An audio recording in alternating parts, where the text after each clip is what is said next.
Welcome to Combat Mission Black Sea, which has just been released by Battlefront. The quickest way to get the general nature of the game across would be to put it in the same category as the Total War series, though this is an awful lot less arcadey and generally a very different kind of beast to that, but the general idea is Rome Total War with tanks. This is a quick battle that I'm going to be fighting, with me playing as a Russian motor rifle company against a Ukrainian motor rifle company with a few extra add-ons.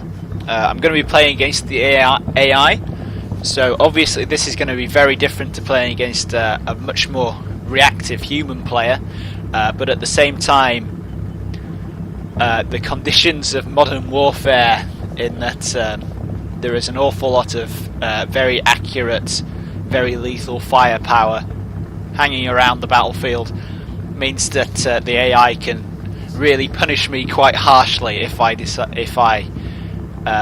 handle myself poorly or start being careless and start making mistakes.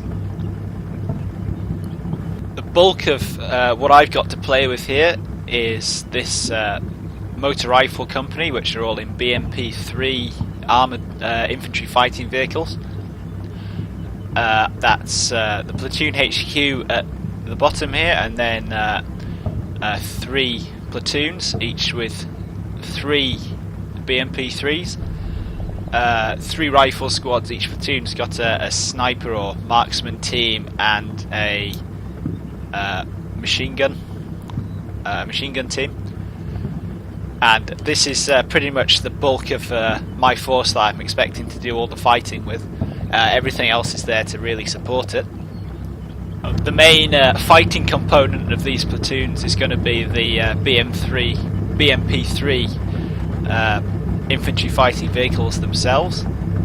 These are very, very heavily armed, in that they've got a 100mm gun in the turret with a coaxial 30mm gun, along with another coaxial machine gun, and there's also 2 bow machine guns for the infantry inside to use.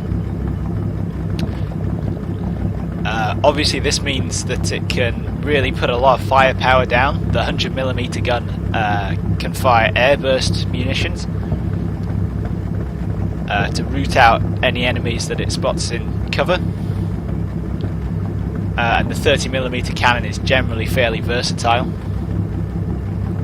The downside is that, like the rest of the BMP series, it's quite fragile, so it's really quite vulnerable to pretty much anything out there except small arms fire. To counteract this, you can see it's got explosive reactive armour blocks on the flanks, turret and front there. And the way they work is when an incoming projectile hits them, they explode outwards to interfere with the kinetic energy coming in. They've also got, behind that, they've got some slat armour, which is to interfere with shaped charge warheads, the kind of things you see on BMPs. You see there's a bit on the rear flank there and on the back of the turret. It's also got some thermal imaging equipment on the top, and it's because it's an armoured vehicle, obviously you can fit all kinds of optics and stuff into it, so it should be fairly effective at spotting enemy units. One of the important things, one of the best things about the game is similar to Red Orchestra, there's a lot of effort has gone into the damage model, and if I just zoom in here and clip through the side of the vehicle, you can see that the interior is modelled. It's not fantastic graphically, but you can understand what's going on in there. And this is a visual representation of how the game works out damage effects once there's a penetration. So you can see, for example, the seats for the infantry and the crew. So if they get hit, or a damage effect comes through and hits something there, somebody's going to have a bad day and get splattered around the inside. You can see this great big orange thing underneath, which I think is the vehicle's auto-loader, which is a big component of most modern Russian armoured vehicles, is they have an auto-loader which will automatically reload the main gun. And as been seen in the Gulf War, especially the two Gulf Wars, this is a major survivability issue, in that all the ammunition is located centrally inside the middle of the hull, and if that goes up, then everybody dies in a very spectacular fashion. Famously, the T-72, lose their tops, as it say, and the turret just blows straight off. So to support the motor rifle company, I have a few backup units here. If we just go straight to the end, start with the simplest stuff. We've got 3 82mm mortars, which have been mounted in these MTLB armoured carriers. Obviously these are a bit more mobile than your foot infantry or man-packed mortars, and they don't have to set up before they can start firing rounds off. And that means that if I really need them to push up, to put direct fire down, or to fire on targets they can see themselves, I don't need to. They'll be a lot less, well, marginally less vulnerable than the infantry. You can see they're all sticking out the top there. But they should be able to run away if they really start to take some fire. They also got a little PK machine gun in this tiny little turret on the front. But the big reason that I quite like these is because it's an armoured vehicle. It carries an awful lot of ammunition with it.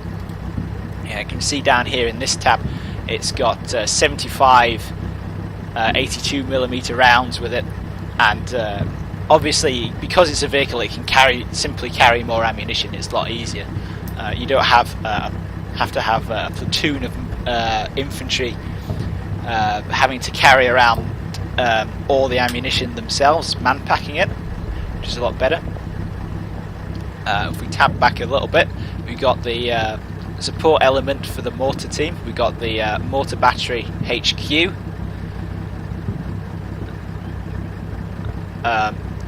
Who have a few radios, that kind of thing, they can use to help share the information. Hopefully the way it's going to work is I'm going to have my units at the front spotting targets. They're going to communicate via radio back to the battery HQ, which is then going to pass it on to the vehicles out here, to the mortar vehicles themselves. We've also got a Ural truck which came along with the mortar battery, so I have a little bit of transport for the battery HQ if I need it. It also carries a lot of ammunition. You can see in there it's got over 3,000 rounds of 7.62 machine gun ammunition and 5.45 assault rifle ammunition, along with a load of 40mm grenades. So if at some point my infantry needs resupplying desperately and they can't resupply from the ammunition that's kept stowed in their BMPs, they can potentially come back here and do it. Not sure I'm going to be firing off in excess of several thousand rounds, or several tens of thousands if you include the rounds in the BMPs, but you never know. Modern Warfare is famous for the massive expenditure of ammunition. It's just necessary to get that fire superiority to permit manoeuvring. And the last part of the support element is I have a forward observer team which came with the mortar battery, which obviously is going to be useful for quickly putting fire down. The only units in the Russian army, or as modelled in Combat Mission Black Sea, the only units in the Russian army and Ukrainian armies that can really call for fire are specialists like the forward observers, or officers. So my platoon commanders and the company HQ, they can call in fire, but the individual squads can't, unlike the US Army. And simply due to the level of expertise I assume, and that the kind of communication links, the forward observer team is going to be able to call in fire much quicker than the apparently less talented platoon and company HQs, so they're going to be a useful asset. I also have an air controller team. Think a little bit of air support, helicopter gunships or fixed winged fast movers would unbalance this quite a lot, in the sense that the Ukrainians on the other side I don't think have any kind of anti-air equipment, but this controller team is linked up to a UAV, Pashela 1T, or however you pronounce it, which I can call in to observe the enemy, spot them, and then if I locate the air controller team near to the forward observers, they can quickly call in the fire and share the information. One of the main points in the game is that each unit spots if one of my units spots an enemy unit, this information isn't immediately shared around all the other troops.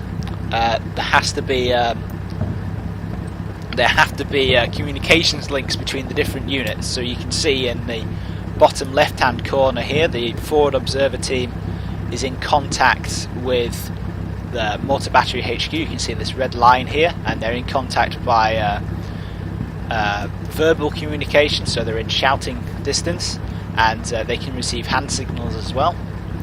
We see the forward air controllers though are linked in fact by a red line to the they're included in the, or attached to the motor rifle company HQ instead, and they're way out of visual or verbal communication range, but they've got a radio link you can see in the middle, and they've also got a PDA link, which I think involves satellite communication, that kind of thing. They also have some laser designator, so does the forward observer team. So if we needed to, or had the ability in this case, to call in precision artillery or very accurate air support, then we could do. There isn't. The 82mm mortars in the mortar carriers at the back don't have the capacity for precision fire, presumably because the rounds are too small, but anything from 120mm upwards does. And I've also added in these two Tiger multi-purpose vehicles, so I can get a bit more mobility for my air controller and forward observer teams. These are similar to the American Humvees, basically. Marginally small arms proof, but I wouldn't expect them to last for any reasonable length of time under enemy fire, and they can put a little bit of hurt back because they've got these AGS 17 automatic grenade launchers on the top.